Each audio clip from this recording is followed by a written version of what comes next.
Pues debo de repetir el agradecimiento a la querida academia, a sus directivos y por supuesto al doctor José Narro Robles por la amable invitación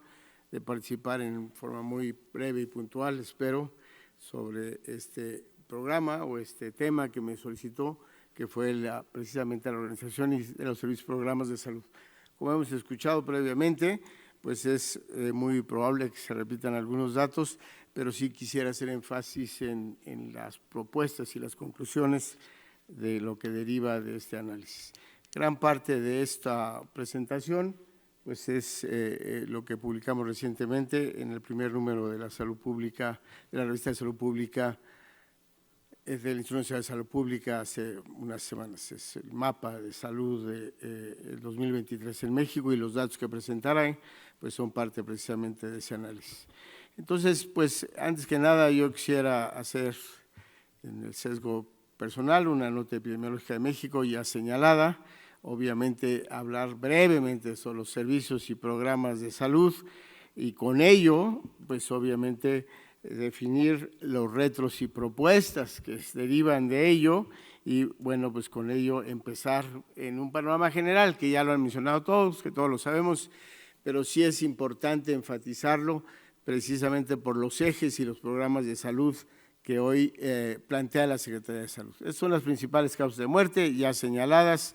cardiovasculares, diabetes mellitus, tumores malignos y de ahí una playa de enfermedades. Lo que quizás el mensaje principal, y que ya lo han señalado, estas tres principales causas de muerte en México, pues si no son prevenibles, son controlables a corto plazo, se puede reducir la morbilidad inclusive y mucho más se puede reducir la mortalidad asociada a esta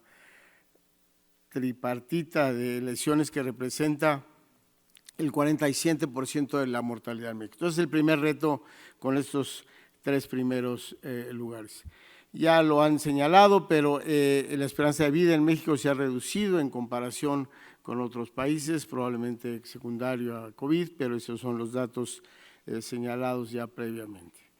Y un problema endémico en nuestro país que considero que no se ha puesto la atención suficiente y que es una urgencia nacional, pues es precisamente la prevalencia de lo que aquí vemos, la hipertensión, el sobrepeso y la obesidad, que alcanzan casi el 70%, la alta prevalencia de diabetes en México, que de acuerdo a la encuesta nacional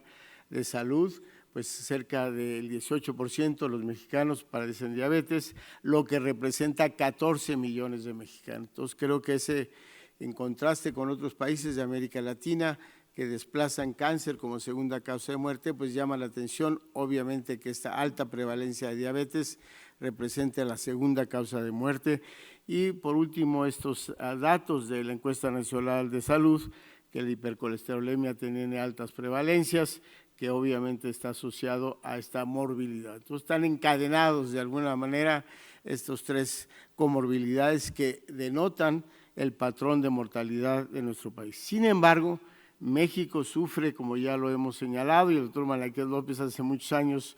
publicó creo un artículo clásico de la transición epidemiológica mexicana, en donde es un patrón diferente. Es la mortalidad materna en nuestro país, cómo ha evolucionado, había una distancia entre los servicios de salud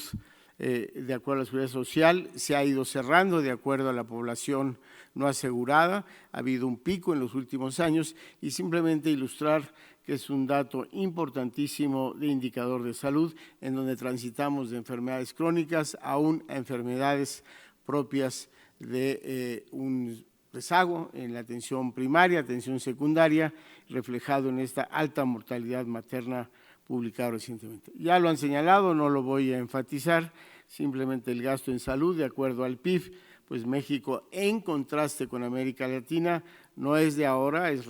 crónico, ha sufrido un déficit en la inversión del Producto Interno Bruto y por décadas, esto no es reciente, por décadas se ha enfatizado la necesidad de incrementar esta inversión en el ámbito de salud. Y precisamente uno de los graves problemas que hoy vemos en la práctica cotidiana de la medicina en nuestro país, pues es el gasto de bolsillo,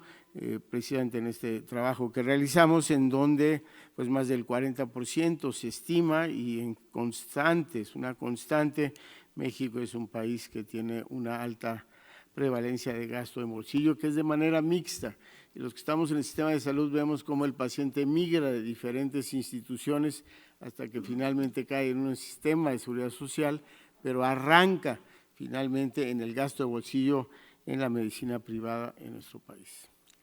Entonces, si ponderamos cómo está nuestra población y cuál es el enorme reto de proveer atención de la seguridad social o no seguridad social o en ámbito privado, en cualesquiera de los escenarios de atención médica en México,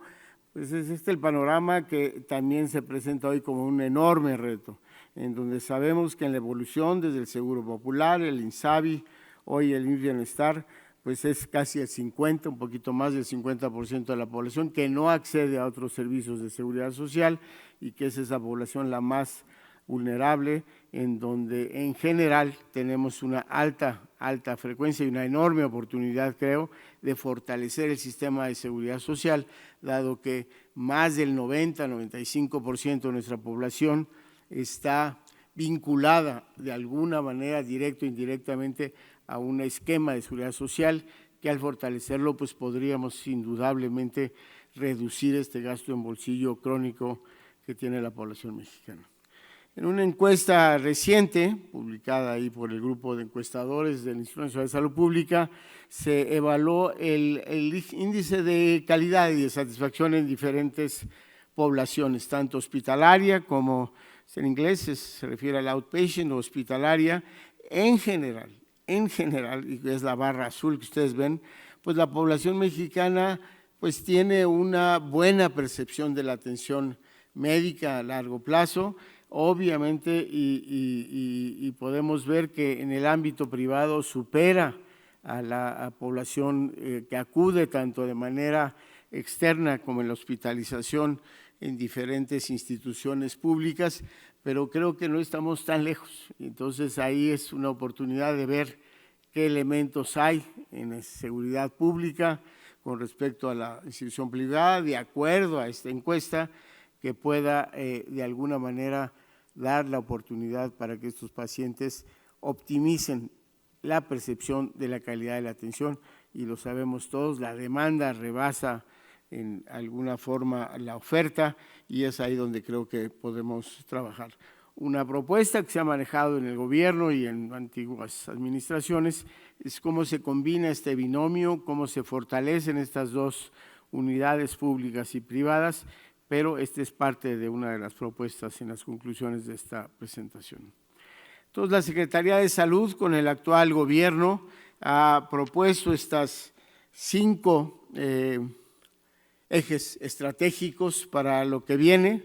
y estamos, pues nadie podría estar en desacuerdo: prevención y promoción, como ya se ha señalado por mi antecesor. La calidad de la atención médica es un elemento vital para mejorar el control de esta problemática crónica y aguda, como es la mortalidad materna y la mortalidad infantil. Obviamente, con este nuevo esquema de bienestar es fundamental conocerlo mejor, ver cómo puede funcionar, cómo se articula, y la distribución de estos insumos también se ha convertido en un punto vital. Y con esto, con todo esto y sin esto, pues no se podrá hacer una modernización e integración de la Secretaría de Salud en su conjunto. Pues obviamente este es el resultado, ya lo han señalado también el doctor Malaquías López Cervantes, pues tenemos una amplísima fragmentación, estos por lo menos 7, 8 instituciones, pero quizás lo que yo quiero enfatizar es que ahí están. Es una fortaleza finalmente que se han construido desde hace décadas el sistema de salud mexicano. Sabemos cuántas unidades hospitalarias hay, cuántos hospitales, cuántos números de camas, de acuerdo a este trabajo recientemente publicado, y también tenemos el recurso humano. Hay más de 160 escuelas de medicina acreditadas o no acreditadas, pero ahí están, con 40,000 médicos presentando el examen de la especialidad y más de 720 escuelas de enfermería. Entonces, para integrar esta crucigrama de servicios de salud, pues ahí están, y habría que ver cómo, y es el gran reto, precisamente se integran y se hace un sistema único que podamos, como todos lo hemos oído desde hace muchos años, transitar homogéneamente con un sistema de referencia y contrarreferencia en esta enorme estructura de salud que ya existe en México y simplemente hay que cuidarla y fortalecerla. Inevitablemente tengo que hacer un anuncio, un comercial. Hace un par de años nos juntamos un grupo de epidemiólogos de América Latina, auspiciados por la ONU y por la Agencia Internacional de Cáncer, y decidimos hacer 14 pasos para la prevención primaria y prevención secundaria en el Código Latinoamericano, así publicado, en el Caribe y el cáncer, que aquí el octubre pasado tuve la oportunidad de presentar con varios de los actores que hicieron esto. Entonces, sin duda, como la diabetes, la cardiovascular, los tumores malignos, que representan más del 40% de la mortalidad, este mensaje que hemos auspiciado a través de la ONU, un grupo de América Latina, pues creo que esos 14 pasos que finalmente están ya establecidos pueden ahondar y participar y promover el control del cáncer en esta población. Dos últimas diapositivas. No es exclusivo de México este problema de la fragmentación y su impacto en salud. Hay un proyecto que tenemos estas instituciones financiados por el Imperial College de Londres, en donde precisamente analizan el impacto de la fragmentación en estos 4 países, incluyéndonos, para ver cómo podemos hacerle para optimizar esta fragmentación ya establecida,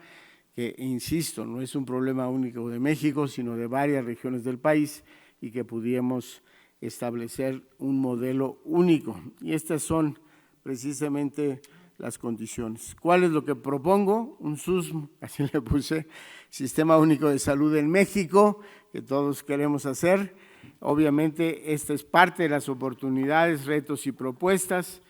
Ya no voy a señalar más que el financiamiento es un pilar.